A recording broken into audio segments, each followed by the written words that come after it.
Le 23 mars 2004, à Rennes, deux meilleurs amis de 11 et 12 ans disparaissent mystérieusement de leur école primaire pendant la récréation. 8 ans plus tard, en 2012, un incendie accidentel dans cette même école révèle une vérité si troublante qu'elle bouleverse à jamais la communauté de ce quartier tranquille de Bretagne. Ce que les pompiers découvrent dans un compartiment secret du sous-sol de l'école primaire Saint-Malo dépasse l'entendement et explique enfin pourquoi Hippolyte Blanchard et Fulgence Morvan n'ont jamais été retrouvés malgré l'une des plus importantes opérations de recherche de l'histoire de Rennes. Cette découverte macabre révèle qu'un prédateur a opéré pendant des années, sous les yeux de tous, dans l'endroit censé être le plus sûr pour nos enfants.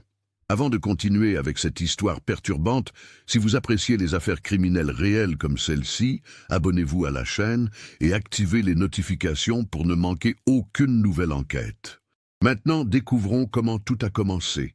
L'école primaire Saint-Malo se dresse dans le quartier de Sainte-Thérèse, à Rennes, une zone résidentielle paisible où les familles ouvrières et de classe moyenne cohabitent depuis des décennies.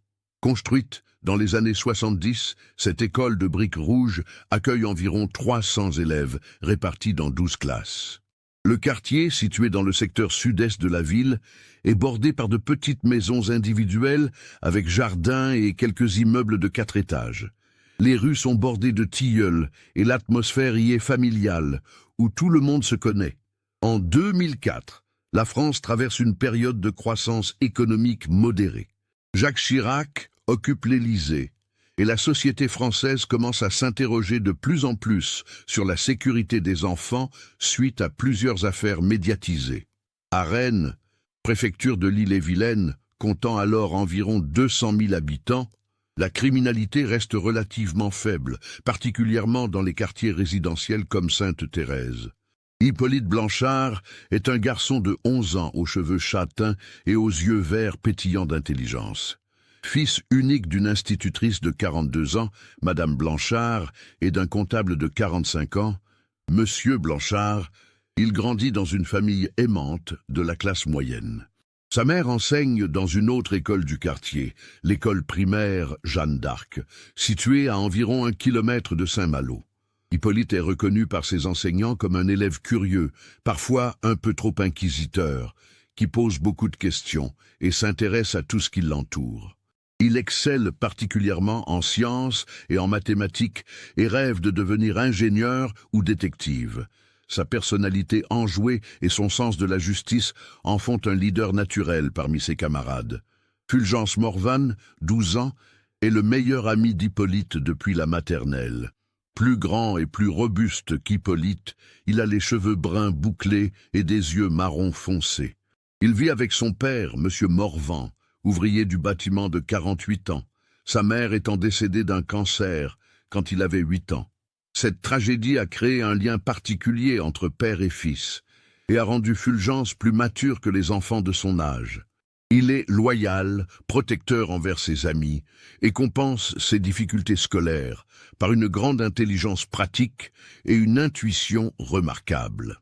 Fulgence admire Hippolyte pour ses capacités académiques, tandis qu'Hippolyte respecte la sagesse et la force tranquille de son ami. Les deux garçons sont inséparables. Ils partagent leur amour pour les jeux vidéo, le football et surtout pour les histoires de mystère et d'aventure. Ils passent leurs après-midi à explorer le quartier, à jouer aux détectives et à inventer des théories sur les mystères qu'ils croient découvrir autour d'eux.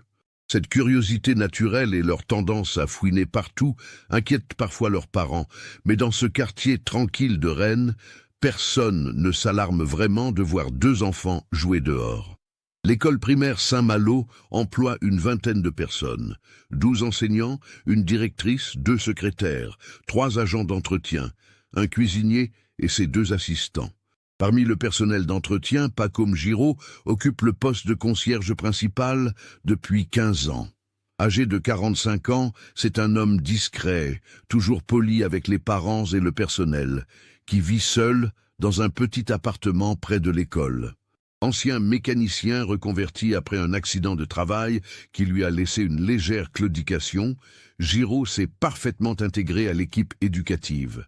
Il arrive toujours tôt le matin, repart tard le soir et connaît chaque recoin de l'établissement mieux que quiconque.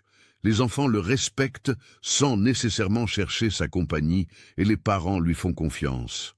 Son dévouement apparent à l'école et sa disponibilité constante en font aux yeux de tous un employé modèle. Le bâtiment de l'école comprend 2 étages et un sous-sol technique. Le rez-de-chaussée abrite les classes de CP et CE1, la bibliothèque, le réfectoire et les bureaux administratifs. Le premier étage accueille les classes de CE2, CM1 et CM2. Le sous-sol contient les locaux techniques. Chaufferie, réserve de matériel scolaire, local d'entretien et plusieurs espaces de stockage. Seul le personnel autorisé peut accéder au sous-sol, une règle strictement appliquée pour des raisons de sécurité. La cour de récréation, bitumée et entourée de murs de 2,50 m de haut, est équipée de bancs, de paniers de basket et de marquages au sol pour divers jeux. Un portail métallique donne sur la rue principale, toujours fermé à clé pendant les heures de classe. En mars 2004, rien ne laisse présager le drame qui va frapper cette communauté soudée. Les familles vivent leur quotidien paisible, les enfants grandissent en sécurité, et l'école Saint-Malo continue d'être perçue comme un havre de paix éducatif. Pourtant, sous cette façade tranquille, quelque chose de sinistre couve, quelque chose que personne n'imagine, pas même dans ses pires cauchemars. Le mardi 23 mars 2004 se lève sous un ciel gris typique du printemps breton. La température avoisine les 10 degrés et une petite bruine intermittente humidifie les rues de Rennes. À l'école primaire Saint-Malo, la journée commence comme toutes les autres. Hippolyte arrive à 8h15, accompagné par sa mère qui le dépose avant de se rendre à son propre établissement. Fulgence, lui, arrive 10 minutes plus tard, ayant fait le trajet à pied depuis chez lui, une habitude depuis que son père lui fait confiance pour se rendre seul à l'école. Les 2 amis se retrouvent dans la cour avant l'ouverture des classes. Ils discutent avec animation d'un film qu'ils ont vu à la télévision la veille, une histoire de trésors cachés qui a nourri leur imagination. Fulgence raconte à Hippolyte qu'il croit avoir remarqué quelque chose d'étrange dans l'école, quelque chose dont il veut lui parler plus tard, loin des oreilles indiscrètes. Cette conversation est entendue par Léa Fontaine, une camarade de classe de 10 ans, qui se souvient de l'air mystérieux de Fulgence quand il parlait de sa découverte. La matinée se déroule normalement. Hippolyte et Fulgence sont dans la même classe de CM2, dirigée par Madame Leclerc, une enseignante expérimentée de 55 ans. Les cours de mathématiques et de français se succèdent sans incident particulier. Vers 10 heures, Pacôme Giraud passe dans les couloirs pour sa tournée habituelle, vérifiant que tout est en ordre, saluant poliment les enseignants. Rien dans son comportement ne trahit la moindre tension ou préoccupation. À 11h30, c'est l'heure de la récréation. Les enfants se dispersent dans la cour sous la surveillance de 3 enseignants. Hippolyte et Fulgence s'isolent rapidement près des toilettes extérieures, à l'abri des regards, pour poursuivre leur conversation mystérieuse. Selon les témoignages recueillis plus tard, Fulgence sort de sa poche un petit carnet et montre quelque chose à Hippolyte.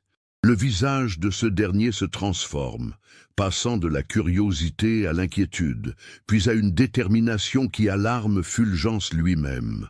Thomas Leblanc, un élève de CM1 de 10 ans, les voit discuter avec sérieux près des toilettes. Il témoignera plus tard que Fulgence avait l'air d'essayer de dissuader Hippolyte de quelque chose, gesticulant et secouant la tête. Mais Hippolyte semble déterminé, et finalement Fulgence cède, comme toujours quand son ami a une idée en tête. Vers 11h45, Madame Bertrand, l'enseignante de service, fait le tour de la cour pour vérifier que tous les élèves sont présents et en sécurité. Elle remarque que Hippolyte et Fulgence ne sont plus à leur place habituelle près des toilettes, mais ne s'inquiètent pas immédiatement, pensant qu'ils sont allés jouer ailleurs dans la cour. Le règlement de l'école interdit formellement aux élèves d'entrer dans le bâtiment pendant la récréation, sauf pour aller aux toilettes intérieures avec autorisation, mais les deux amis sont connus pour leur obéissance aux règles. À 11h55, 5 minutes avant la fin de la récréation, Madame Bertrand fait l'appel visuel habituel. Elle compte les enfants dans la cour et réalise qu'il en manque 2. Elle demande aux autres élèves s'ils ont vu Hippolyte et Fulgence. Plusieurs témoignent les avoir vus près des toilettes, mais personne ne les a vus partir. Léa Fontaine précise qu'elle les a vus chuchoter avec leur carnet de notes, mais qu'elle n'a pas compris de quoi ils parlaient. Immédiatement, Madame Bertrand organise une recherche rapide dans la cour, vérifie les toilettes extérieures et demande à ses collègues de l'aider. En 3 minutes, toute la cour est passée au peigne fin. Les 2 garçons sont introuvables. Conformément au protocole de sécurité, Madame Leclerc, leur enseignante, est alertée et se joint aux recherches. La directrice, Madame Charpentier, est immédiatement prévenue. À midi précis, la directrice prend la décision d'alerter les familles et les autorités. Elle tente d'abord de joindre les parents des 2 enfants. Madame Blanchard, en plein cours dans son école, reçoit l'appel qui va bouleverser sa vie. Elle abandonne immédiatement sa classe à une collègue et fonce vers Saint-Malo.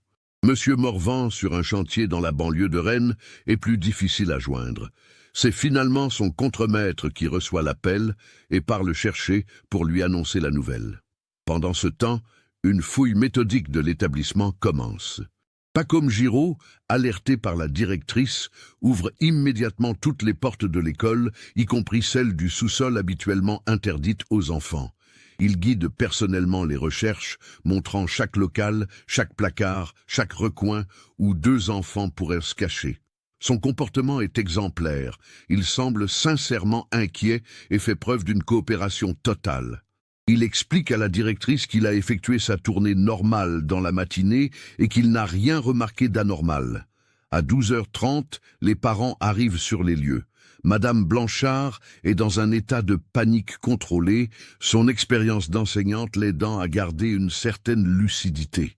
Monsieur Morvan, encore sous le choc, arpente les couloirs en appelant le nom de son fils d'une voix de plus en plus désespérée. Ensemble, ils fouillent à nouveau l'école de fond en comble, inspectent chaque classe, chaque placard, descendent au sous-sol avec Giraud qui leur ouvre tous les locaux techniques. L'école Saint-Malo devient rapidement le théâtre d'une activité intense. À 13h, la police municipale de Rennes arrive sur place. L'inspecteur Laurent Caron, un homme de 42 ans avec 20 ans d'expérience dans la police, prend immédiatement les choses en main. Il établit un périmètre de sécurité autour de l'école, interdit l'accès aux personnes non autorisées et lance un interrogatoire systématique de tous les témoins. Les enquêteurs recueillent rapidement plusieurs témoignages concordants. Les enfants ont été vus pour la dernière fois vers 11h45 près des toilettes extérieures. Ils semblaient engagés dans une conversation sérieuse. Fulgence, montrant quelque chose dans un carnet à Hippolyte. Plusieurs enfants confirment que les 2 amis avaient l'habitude de jouer aux détectives et de chercher des mystères partout. Cette information intrigue l'inspecteur Caron, qui se demande si les enfants ont pu découvrir quelque chose qui les a menés en danger. L'interrogatoire de Pacôme Giraud, mené vers 14h, ne révèle rien de suspect. Le concierge explique sa routine habituelle. Arrivé à 7h30, vérification des locaux, nettoyage des classes après les cours, il confirme avoir vu les 2 garçons dans la matinée, mais sans remarquer quoi que ce soit d'inhabituel. Il se montre coopératif, répondant à toutes les questions avec précision, et exprime sa préoccupation sincère pour les enfants disparus. Rien dans son comportement n'éveille les soupçons des enquêteurs. À 15h, la recherche s'étend au-delà de l'école. Des équipes de police inspectent systématiquement le quartier de Sainte-Thérèse. Chaque maison, chaque jardin, chaque garage est fouillé avec l'autorisation des propriétaires. Les bois de Brocéliande, situés à une vingtaine de kilomètres, sont également explorés, car les 2 garçons étaient connus pour rêver d'y faire de l'exploration. La Vilaine, la rivière qui traverse Rennes, fait l'objet d'une attention particulière, bien que rien n'indique que les enfants se soient dirigés vers l'eau. La découverte qui va marquer cette première journée d'enquête survient vers 16h30. Dans le sac à dos d'Hippolyte, resté dans la salle de classe, les enquêteurs trouvent un carnet de notes personnelles où le garçon consignait ses enquêtes de détective amateur. Les dernières pages contiennent des observations troublantes datées des semaines précédentes. Hippolyte y note avoir remarqué que M. Giraud va souvent au sous-sol avec son appareil photo et qu'il a vu le concierge regarder bizarrement les enfants dans la cour.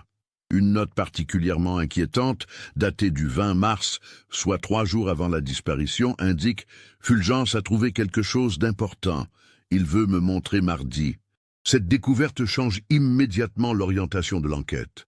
L'inspecteur Caron réalise que les 2 enfants ont peut-être découvert quelque chose de compromettant et que leur disparition pourrait ne pas être accidentelle. Un second interrogatoire de Pacôme Giraud est programmé pour le lendemain. Mais l'homme maintient son innocence et explique que son appareil photo lui sert uniquement à documenter les dégradations dans l'école pour les rapports à la mairie. Le soir du 23 mars 2004, après une journée d'angoisse indescriptible, Hippolyte Blanchard et Fulgence Morvan sont toujours introuvables. L'enquête officielle pour disparition d'enfants mineurs est ouverte et toutes les ressources de la police de Rennes sont mobilisées. Mais dans cette école apparemment normale du quartier de Sainte-Thérèse, un secret terrible commence à peser sur tous ceux qui y travaillent, un secret que personne ne soupçonne encore. Les semaines qui suivent, le 23 mars 2004, transforment à jamais la communauté de Sainte-Thérèse. L'enquête se poursuit avec une intensité remarquable pendant les 3 premiers mois. L'inspecteur Laurent Caron mobilise une équipe de 8 enquêteurs qui passent au crible chaque détail de la vie des 2 enfants disparus. Ils interrogent systématiquement tous les habitants du quartier, analysent les témoignages et étendent leurs recherches jusqu'aux villes voisines. Des plongeurs explorent la Vilaine sur plusieurs kilomètres, des chiens policiers fouillent les bois environnants et des hélicoptères survolent régulièrement la région. Pacôme Giraud fait l'objet d'une surveillance discrète mais constante. Son appartement rue de la Chalotais est perquisitionné le 4 avril 2004. Les enquêteurs y découvrent effectivement un appareil photo numérique, mais les images qu'il contient correspondent exactement à ses explications. Photos de dégradation dans l'école, de matériel défaillant, de réparation nécessaires. Aucune image compromettante d'enfant n'est trouvée. Son ordinateur personnel, analysé par les spécialistes, ne révèle aucun contenu suspect. Ses relevés téléphoniques et bancaires ne montrent rien d'anormal. L'homme semble mener une vie parfaitement ordinaire et transparente. Pour Madame Blanchard, ces mois sont un calvaire quotidien. Elle prend un congé de maladie de son poste d'institutrice, incapable de faire face à d'autres enfants quand le sien a disparu.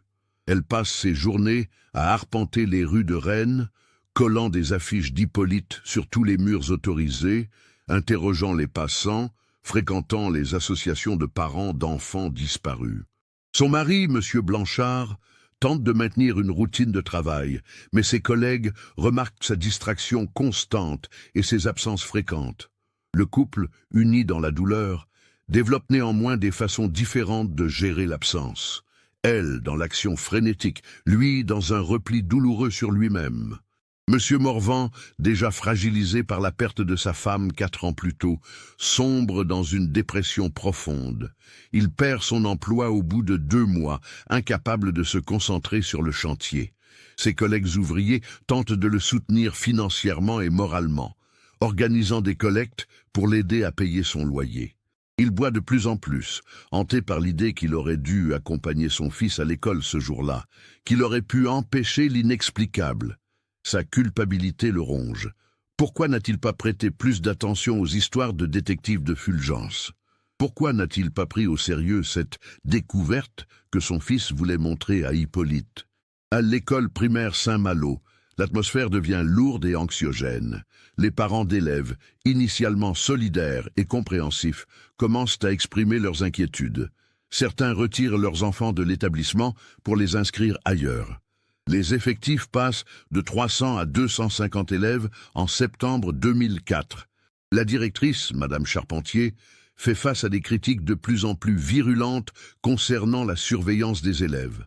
Elle renforce les mesures de sécurité, Surveillance accrue pendant les récréations, accompagnement obligatoire pour aller aux toilettes, vérification systématique de tous les accès au bâtiment.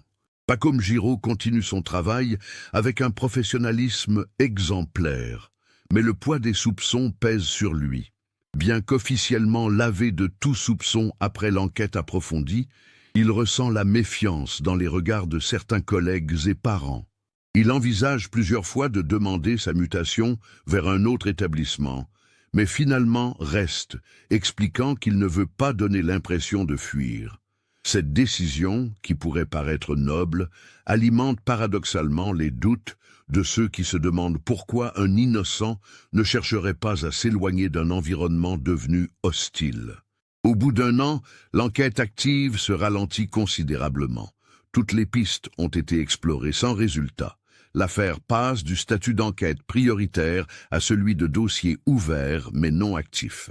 L'inspecteur Caron, malgré sa détermination, doit se résoudre à classer temporairement l'affaire en attendant de nouveaux éléments. Cette décision administrative déchire les familles, qui y voient un abandon des autorités. Madame Blanchard écrit personnellement au préfet d'Ille-et-Vilaine, organise des rassemblements devant la préfecture, contacte les médias locaux pour maintenir l'affaire sous les projecteurs. Les théories les plus diverses circulent dans le quartier. Certains parlent d'enlèvement par un réseau pédophile, d'autres évoquent un accident que quelqu'un aurait tenté de dissimuler. Les plus imaginatifs suggèrent que les enfants ont fugué et vivent quelque part sous une nouvelle identité. Une rumeur persistante prétend qu'ils ont été victimes d'un détraqué qui les aurait emmenés loin de Rennes. Chaque théorie trouve ses partisans et alimente les conversations dans les commerces du quartier, créant un climat de suspicion généralisé.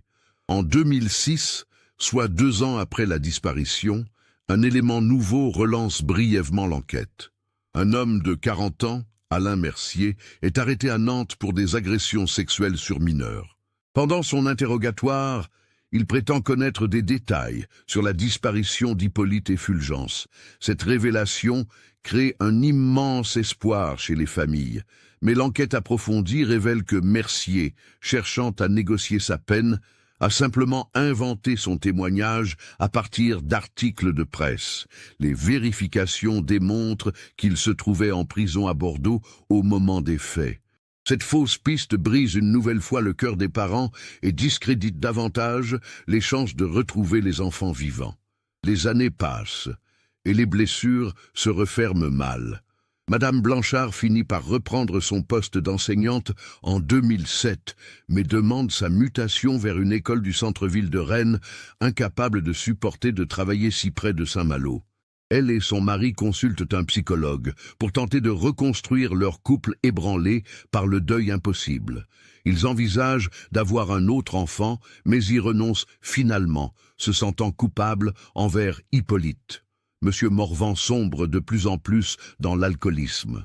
Il enchaîne les petits boulots, aidé financièrement par les services sociaux et la solidarité de ses anciens collègues.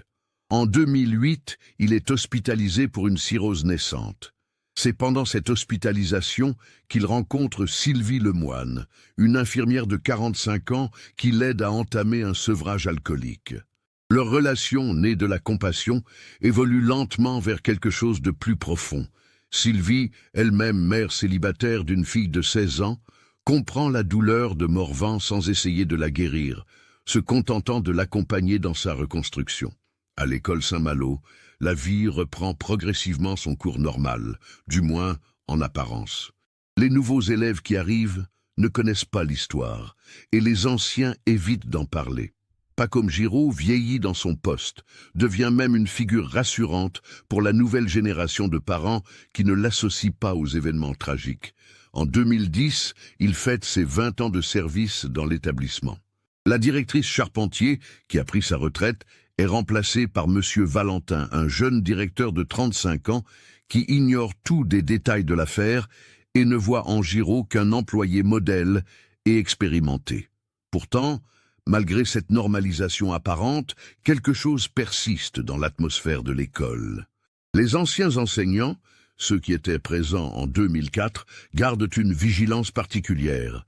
Ils observent Giraud à la dérobée, notent ses habitudes, ses mouvements dans l'établissement.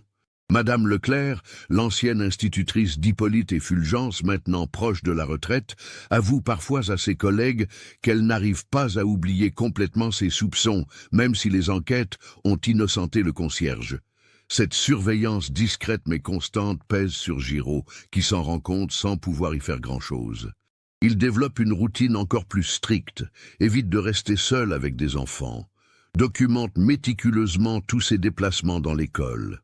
Cette prudence excessive pourrait être interprétée comme la sagesse d'un homme ayant été injustement suspecté, mais elle entretient aussi une certaine gêne dans ses relations professionnelles. En 2011, 7 ans après la disparition, les familles organisent une cérémonie commémorative dans l'église Sainte-Thérèse du quartier.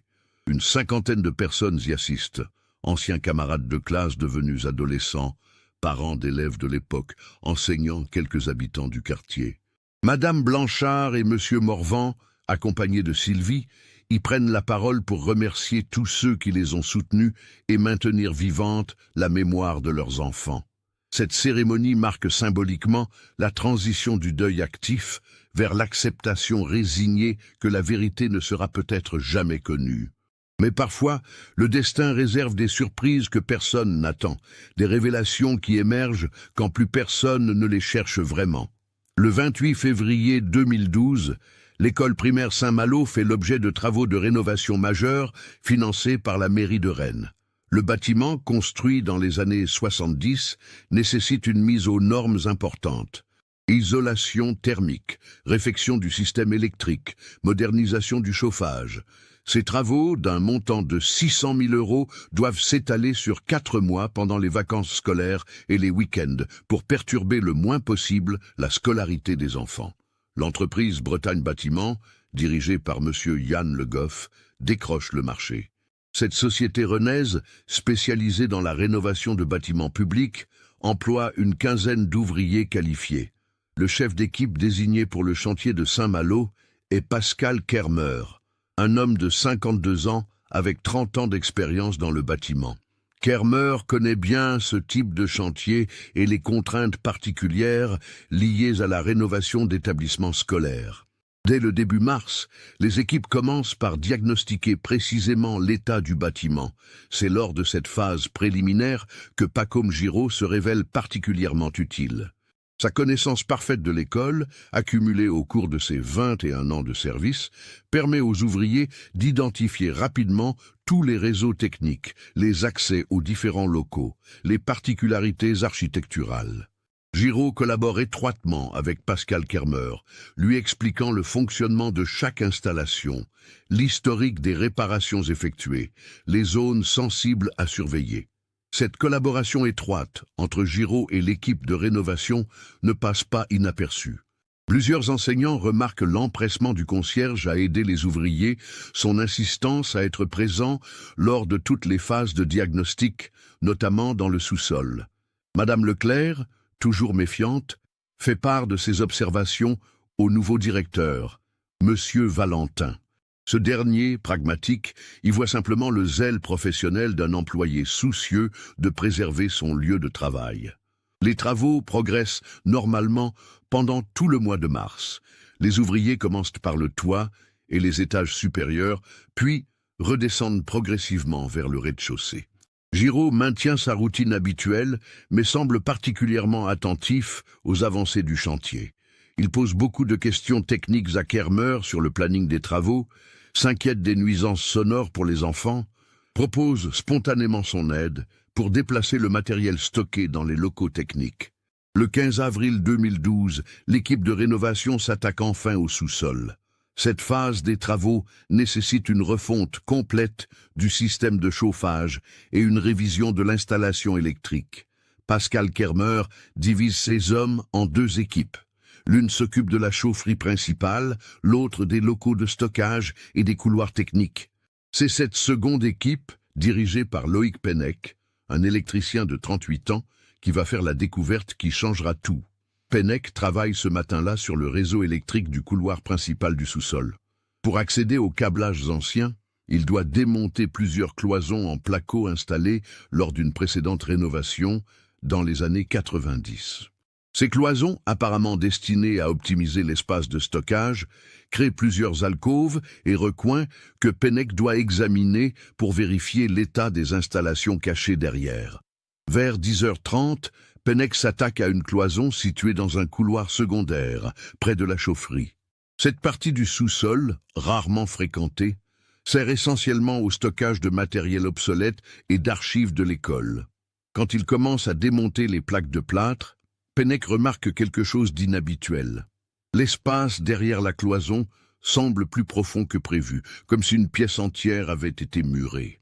Intrigué, l'électricien élargit l'ouverture et braque sa lampe torche dans l'espace découvert. Ce qu'il voit le fait immédiatement reculer et appeler ses collègues. Derrière la cloison se trouve effectivement une petite pièce d'environ 6 mètres carrés, visiblement aménagée mais accessible uniquement par cette ouverture dissimulée. La pièce contient quelques meubles, une table, 2 chaises, une armoire métallique fermée à clé, mais ce qui frappe immédiatement Penneck, c'est l'odeur particulière qui s'échappe de ce local secret et les taches sombres visibles sur le sol en béton.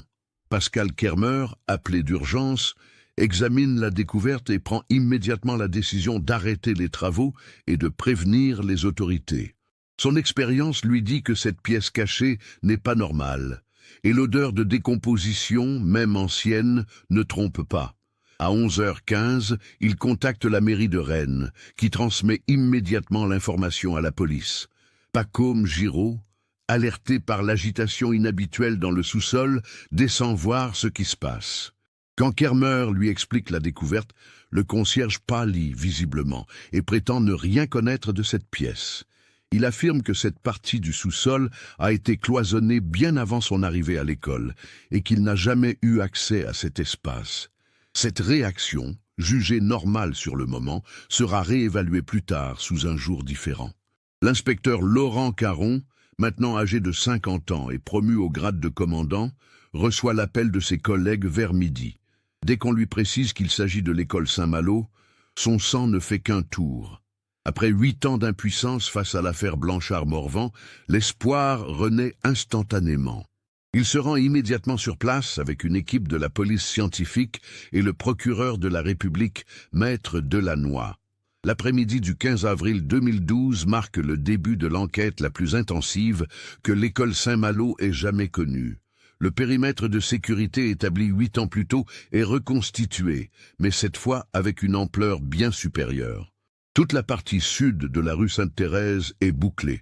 Les classes sont évacuées par précaution et une cellule de crise est installée dans la mairie de Rennes. La première phase d'investigation de la pièce secrète révèle immédiatement des éléments troublants. Les spécialistes de la police scientifique, équipés de matériel de détection avancé, confirment la présence de traces biologiques humaines sur le sol en béton. Les taches sombres, analysées sur place par des tests rapides, s'avèrent être du sang ancien, probablement vieux de plusieurs années. L'odeur caractéristique, bien que très atténuée par le temps, correspond à celle de la décomposition organique. L'armoire métallique, forcée vers 15 heures par les enquêteurs, livre ses secrets macabres.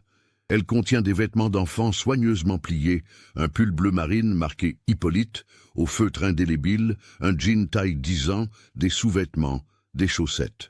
Dans un sac plastique scellé, les enquêteurs découvrent 2 paires de chaussures de sport, une taille 36 et une taille 38, correspondant exactement aux pointures des enfants disparus selon les dossiers de l'époque. Mais la découverte la plus choquante se trouve dans un carton posé au fond de l'armoire. Il contient des objets personnels des enfants. Le fameux carnet d'Hippolyte avec ses enquêtes, quelques cartes Pokémon appartenant à Fulgence, un bracelet en cuir que portait Hippolyte le jour de sa disparition, et surtout un appareil photo numérique différent de celui trouvé chez Giraud 8 ans plus tôt. Les premières vérifications révèlent qu'il contient des centaines de photos d'enfants de l'école, prises à leur insu dans les vestiaires, les toilettes, pendant les cours de sport. Cette découverte change immédiatement la nature de l'enquête. Il ne s'agit plus seulement de retrouver des enfants disparus, mais de résoudre ce qui apparaît désormais comme un double meurtre avec des circonstances particulièrement sordides. Le procureur Delannoy ordonne l'ouverture d'une information judiciaire pour homicide volontaire sur mineurs et agressions sexuelles et confie l'enquête au juge d'instruction, Madame Claire Fontaine. L'arrestation de Pacôme Giraud intervient vers 18 heures. L'homme qui observait l'activité policière depuis le matin avec une nervosité croissante ne résiste pas quand les enquêteurs viennent le chercher. Il accepte de les suivre pour les aider dans leur enquête, maintenant encore qu'il ne connaît rien de cette pièce secrète et qu'il est aussi surpris que tout le monde par ses découvertes. L'interrogatoire de Giraud, mené par le commandant Caron et l'inspecteur Nathalie Guérin, commence à 19h30 au commissariat central de Rennes. L'homme, âgé maintenant de 53 ans, semble avoir vieilli d'un coup en quelques heures. Ses cheveux gris clairsemés, son dos légèrement voûté, son teint blême lui donne l'apparence d'un homme brisé. Pourtant, il maintient fermement ses déclarations. Il ne connaît pas cette pièce, n'a jamais vu ces objets et n'a aucune idée de la façon dont ils ont pu se retrouver dans le sous-sol de son école. Pendant ce temps, les expertises se succèdent dans la pièce secrète.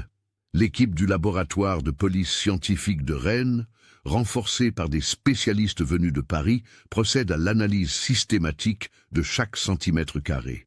Les prélèvements d'ADN sur les traces de sang révèlent rapidement deux profils génétiques distincts, compatibles avec ceux reconstitués à partir d'objets personnels d'Hippolyte et Fulgence conservés par leur famille. La reconstitution des événements commence à prendre forme grâce aux indices matériels. L'analyse des taches de sang sur le sol indique qu'au moins l'un des enfants a subi des violences importantes dans cette pièce. La répartition des traces suggère que les deux victimes ont été présentes simultanément dans le local, ce qui confirme qu'ils ont bien été tués ensemble, probablement le jour même de leur disparition. L'examen de l'appareil photo révèle des éléments encore plus accablants pour Giraud. Les métadonnées des fichiers photographiques indiquent que les clichés ont été pris sur plusieurs années, de 2002 à 2004. La progression chronologique montre une escalade dans les comportements. D'abord des photos prises à distance pendant les récréations, puis des clichés de plus en plus intrusifs dans les vestiaires et les toilettes. Les dernières photos datent du 22 mars 2004, soit la veille de la disparition des enfants. L'expertise technique de la pièce secrète apporte des révélations cruciales sur sa construction. Les matériaux utilisés pour édifier la cloison correspondent exactement à ceux employés lors de travaux de rénovation effectués à l'école en 1996, soit 2 ans après l'arrivée de Giraud dans l'établissement. Les factures retrouvées dans les archives de la mairie montrent que Giraud avait été personnellement chargé de superviser ces travaux mineurs de réorganisation du sous-sol, ce qui lui avait donné l'opportunité parfaite de créer ce compartiment secret. Face à l'accumulation de preuves matérielles, Giraud commence à montrer des signes de fébrilité lors de son second interrogatoire, le 16 avril au matin. Il transpire abondamment, ses mains tremblent et ses réponses deviennent de plus en plus confuses. Quand le commandant Caron lui présente les photos trouvées sur l'appareil, l'homme s'effondre littéralement sur sa chaise et reste silencieux pendant plusieurs minutes. C'est à ce moment que l'avocat commis d'office, maître Yves Leblanc, demande une suspension d'interrogatoire pour s'entretenir avec son client. Cette pause, qui dure 2 heures, semble marquer un tournant dans l'attitude de Giraud. Quand l'interrogatoire reprend à 14 heures, l'homme semble avoir pris une décision. Ses premiers mots, prononcés d'une voix à peine audible, glacent le sang des enquêteurs. « Je veux tout dire. Je n'en peux plus de porter ce secret depuis 8 ans. » Le silence qui suit cette déclaration de Pacôme Giraud semble durer une éternité dans la salle d'interrogatoire du commissariat de Rennes. Le commandant Caron, malgré ses 28 ans d'expérience, sent son cœur s'accélérer. Après 8 années d'enquête infructueuse, de nuits blanches passées à retourner chaque indice dans sa tête, la vérité sur la disparition d'Hippolyte Blanchard et Fulgence Morvan va enfin être révélée. Giraud, les mains jointes sur la table métallique, lève lentement les yeux vers les enquêteurs. Son visage porte les stigmates de 8 années de culpabilité rongée. Rides profondes, cernes violacées, tremblements nerveux. Il commence son récit d'une voix monocorde, comme s'il récitait une leçon apprise par cœur depuis des années. Tout a commencé en 1994, 2 ans après mon arrivée à l'école Saint-Malo. J'avais 45 ans, je sortais d'un divorce difficile, je vivais seul. Au début, c'était juste regarder. Les enfants dans la cour pendant le sport, quand ils se changeaient pour la piscine. Je me disais que c'était normal, que tous les adultes remarquaient la beauté innocente des enfants. L'inspecteur Guérin prend note de chaque mot, tandis que le commandant Caron observe attentivement les expressions de Giraud. L'homme semble soulagé de pouvoir enfin parler, comme si ce secret l'empoisonnait depuis trop longtemps. En 96, quand il y a eu les travaux de rénovation du sous-sol, j'ai vu une opportunité. J'étais responsable de superviser les ouvriers, je connaissais tous les plans du bâtiment. J'ai convaincu l'entreprise de modifier légèrement le cloisonnement pour optimiser l'espace de stockage, en créant ce petit local. Officiellement, c'était pour ranger le matériel de nettoyage. En réalité, j'avais aménagé un endroit où je pouvais développer mes photos. Giraud marque une pause, ferme les yeux comme pour rassembler son courage, puis continue. J'avais installé tout un laboratoire photo artisanal là-dedans. Je développais les pellicules que je prenais des enfants. Au début, c'était juste des photos de loin, pendant les récréations. Puis, j'ai commencé à utiliser l'accès aux vestiaires, aux toilettes. J'avais toutes les clés de l'école. Personne ne se méfiait de moi. Le commandant Caron l'interrompt. Et les enfants? Hippolyte et Fulgence, comment ont-ils découvert vos activités? Le visage de Giraud se décompose davantage. Ses mains se mettent à trembler visiblement. Hippolyte était différent des autres, trop curieux, trop observateur.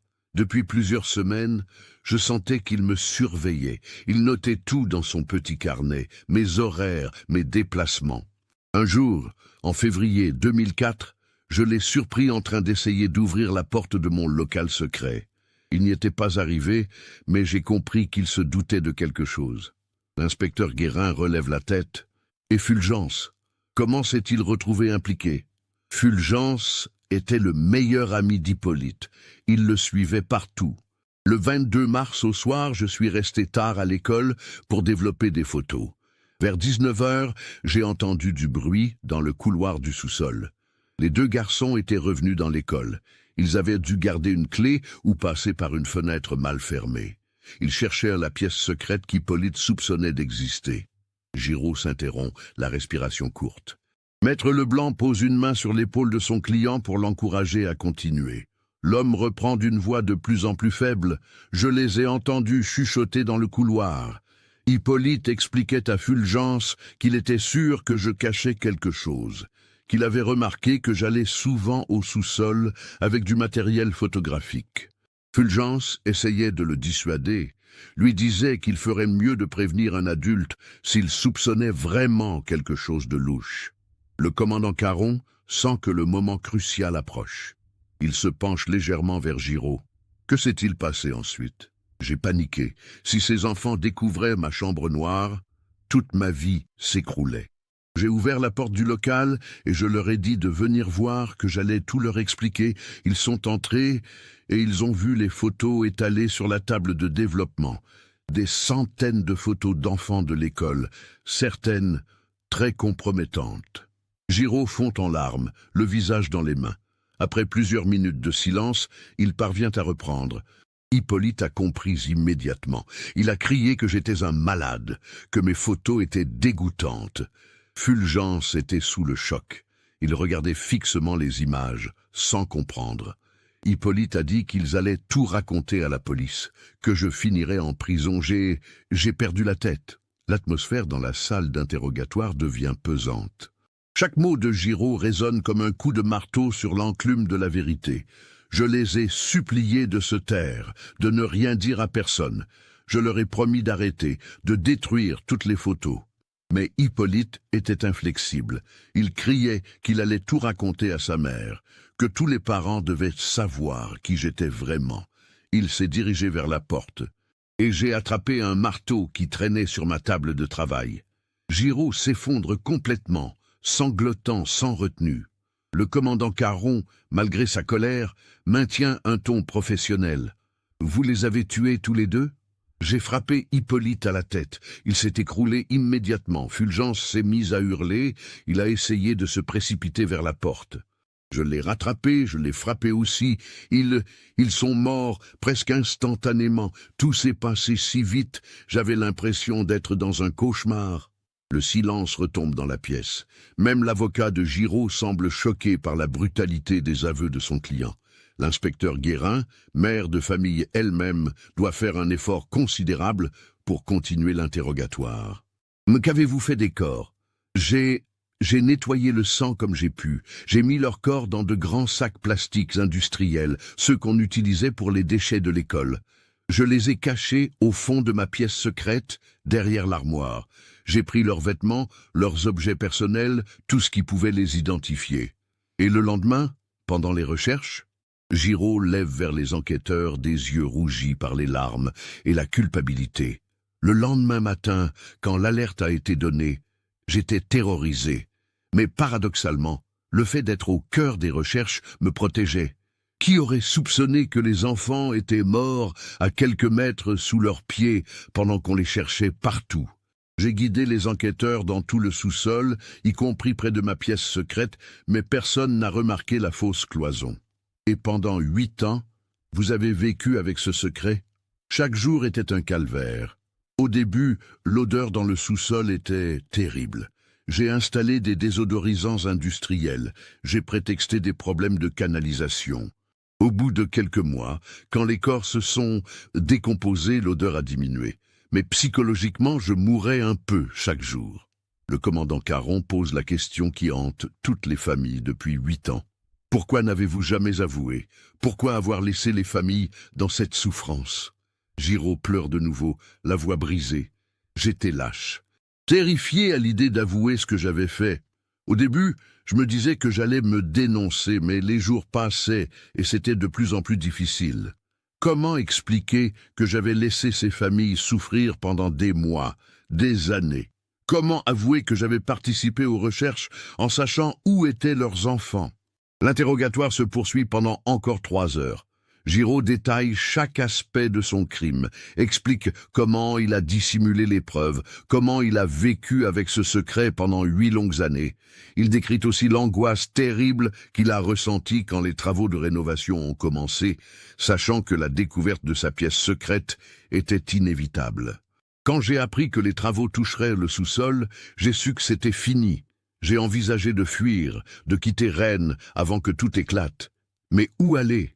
Et puis, peut-être qu'une partie de moi voulait que ça finisse enfin. Porter ce poids depuis 8 ans, c'était insupportable. L'arrestation de Pacôme Giraud et ses aveux complets font l'effet d'une bombe dans la communauté de Rennes et au-delà. Le 17 avril 2012, le procureur de la République organise une conférence de presse qui attire les médias nationaux. L'affaire, qui avait marqué les esprits 8 ans plus tôt, refait la une de tous les journaux français. Les familles Blanchard et Morvan, prévenues dans la matinée du 16 avril, vivent des moments d'émotion contradictoires. D'un côté, le soulagement immense de connaître enfin la vérité sur le sort de leurs enfants. De l'autre, la révélation de la nature sordide du crime et des souffrances qu'ont endurées Hippolyte et Fulgence bouleverse leurs proches au-delà des mots. Madame Blanchard, maintenant âgée de 50 ans, reçoit la nouvelle dans son école du centre-ville de Rennes. Elle s'effondre en apprenant les détails de la mort de son fils, mais exprime aussi un soulagement profond. Au moins, je sais maintenant. 8 ans à imaginer le pire, à me demander s'il souffrait quelque part, s'il pensait à moi. C'est atroce de savoir qu'il est mort, mais au moins son calvaire s'est arrêté ce jour-là. Monsieur Morvan, accompagné de sa compagne Sylvie Lemoine, accueille la nouvelle avec plus de colère que de soulagement. Sobre depuis 3 ans grâce au soutien de Sylvie, il exprime sa rage d'avoir vécu côte à côte avec l'assassin de son fils pendant toutes ces années. Cet homme a assisté aux recherches, il nous a vus pleurer, supplier, espérer. Il nous a regardé souffrir pendant 8 ans, en sachant très bien où était Fulgence. Comment peut-on être aussi monstrueux? La récupération des corps d'Hippolyte et Fulgence s'effectue dans la pièce secrète le 18 avril, en présence des familles et sous la supervision du médecin légiste. Les restes, remarquablement préservés par les conditions particulières du sous-sol, permettent de confirmer tous les détails des aveux de Giraud. L'autopsie révèle que les 2 enfants sont effectivement morts des suites de traumatismes crâniens, corroborant parfaitement le récit du meurtrier. Les obsèques d'Hippolyte et Fulgence ont lieu le 26 avril 2012 en l'église Sainte-Thérèse du quartier. Plus de 600 personnes y assistent, familles, anciens camarades de classe devenus jeunes adultes, enseignants, habitants du quartier, représentants de la municipalité. Cette cérémonie, 8 ans après la disparition, permet enfin aux familles et à toute la communauté de faire leur deuil dans la dignité. Madame Leclerc, l'ancienne institutrice des 2 garçons, prend la parole lors de la cérémonie. Hippolyte et Fulgence étaient des enfants extraordinaires, curieux, courageux, loyaux l'un envers l'autre. Leur mort nous rappelle tragiquement que le mal peut se cacher derrière les apparences les plus respectables. Mais leur mémoire nous enseigne aussi l'importance de l'innocence, de l'amitié sincère et du courage de dire la vérité même face au danger. Le procès de Pacôme Giraud s'ouvre le 15 octobre 2012 devant la cour d'assises d'Ille-et-Vilaine à Rennes.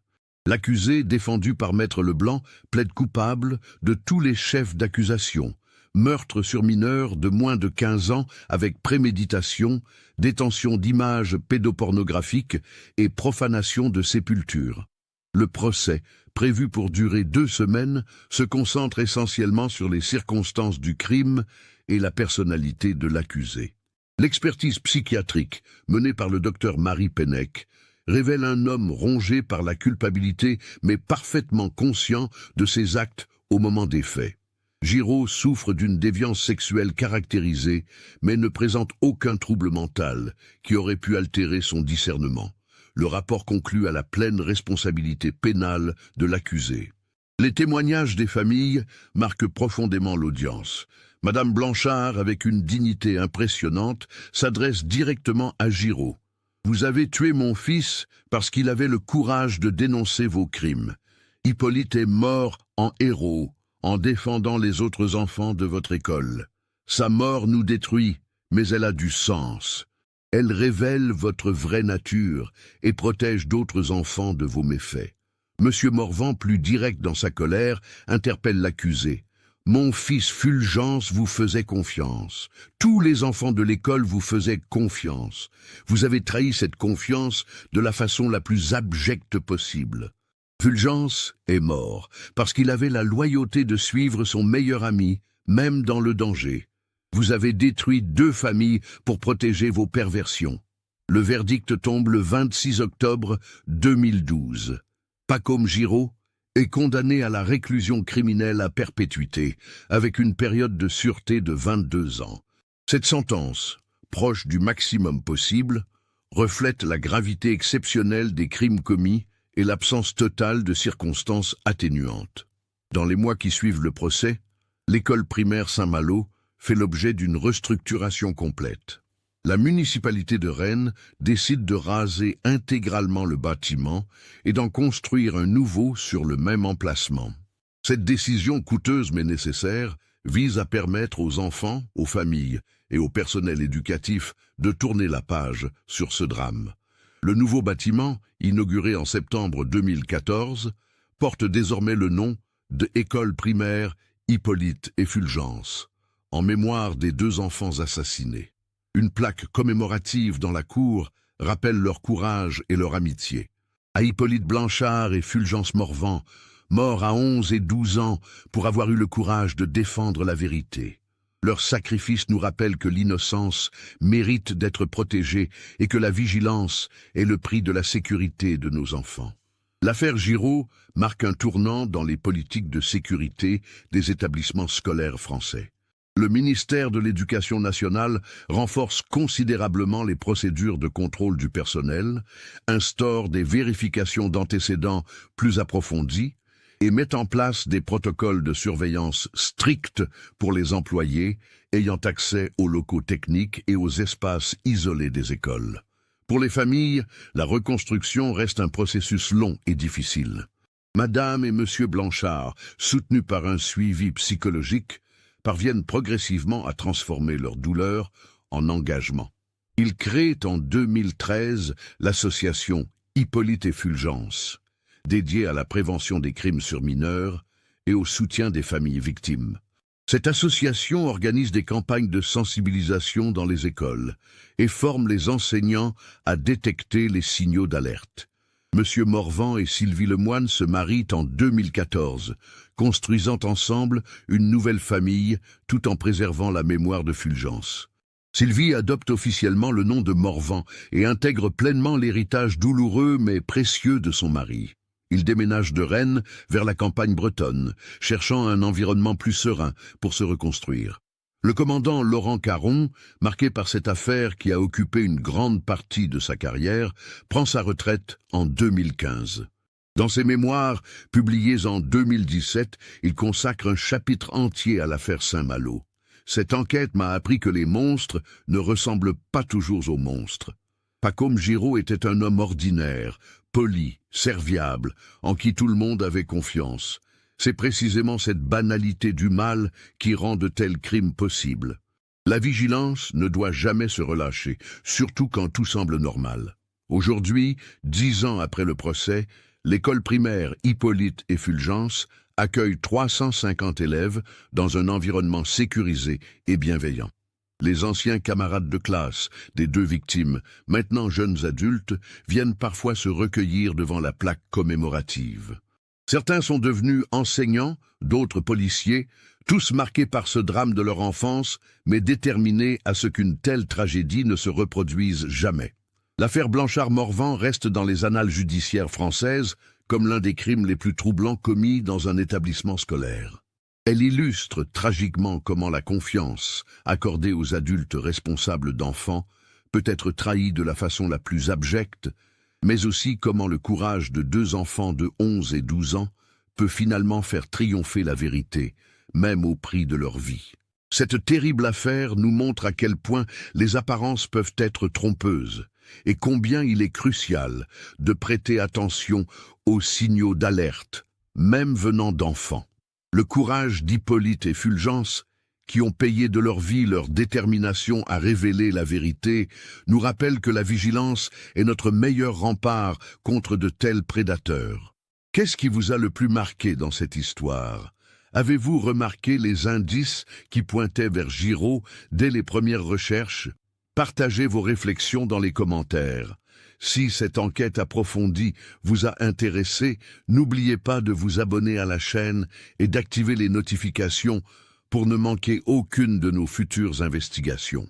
Laissez un like si cette histoire vous a touché et partagez-la avec quelqu'un qui s'intéresse également aux affaires criminelles réelles comme celle-ci.